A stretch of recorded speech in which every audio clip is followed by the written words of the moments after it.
асуулт асууё.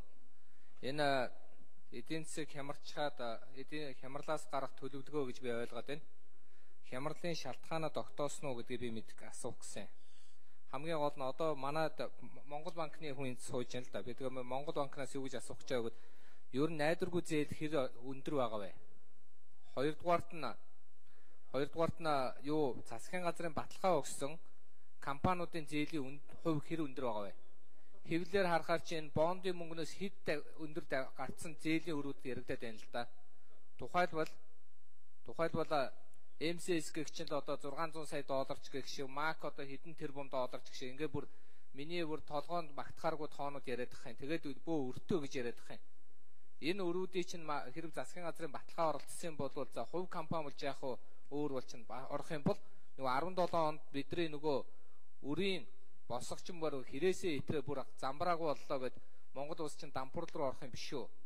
Энэ дээр нэг тодорхой хариулт өгөөч. Хоёрдугаарт нь энэ манангийн төрийн өнөөдөр шоуг хараад би их баяртай байна. Нөгөө ингэж нөгөө сөрөг хүчин, эрэг хүчин бол тоглодгоо одоо болох хэрэгтэй л дээ. Эсвэл нэг засагт орсон бол орсноо одоо зарлаа, ороогүй бол гарахаа хэлмээр байна. Тэгвэл энэ маш хэрэгтэй байна шүү. Ялангуяа өнөөдөр тэр нэг тэтгэврийн нэг хэдэн өвөө минерээр битгий улс төр игээ чардын намаа.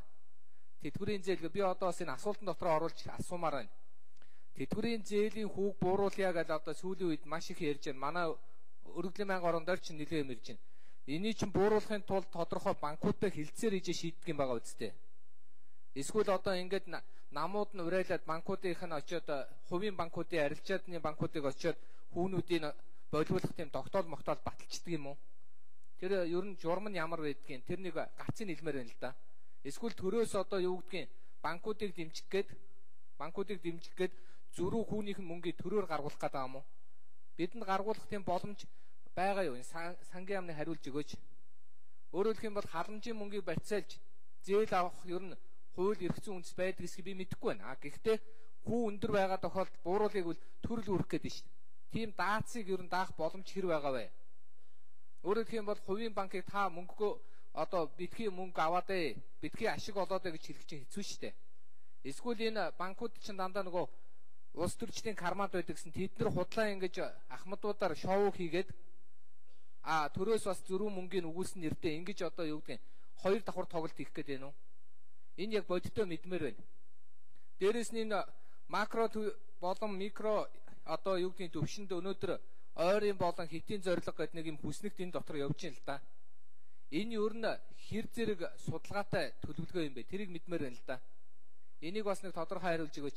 Тэгээд ер нь одоо би сая ардын намаас асуух нь хайшин. Гэхдээ ардчилсан намынхан одоо энэ ардын намыг гуйж ороод ингээ араасаа хутга шаалгуулж байгаагаа одоо харж байгаа биз? Ийм л хүмүүс байгаа шүү дээ.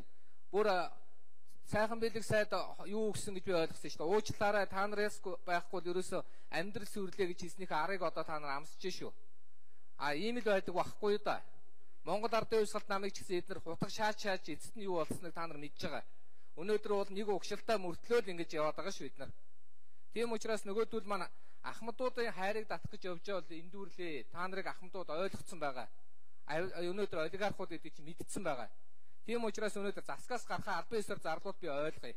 Даанч засагт нь орчоод засгийг муулах юм. Хин ч ойлгохгүй шүү дээ. Хамтраад яри хэлийг бол болж л биш.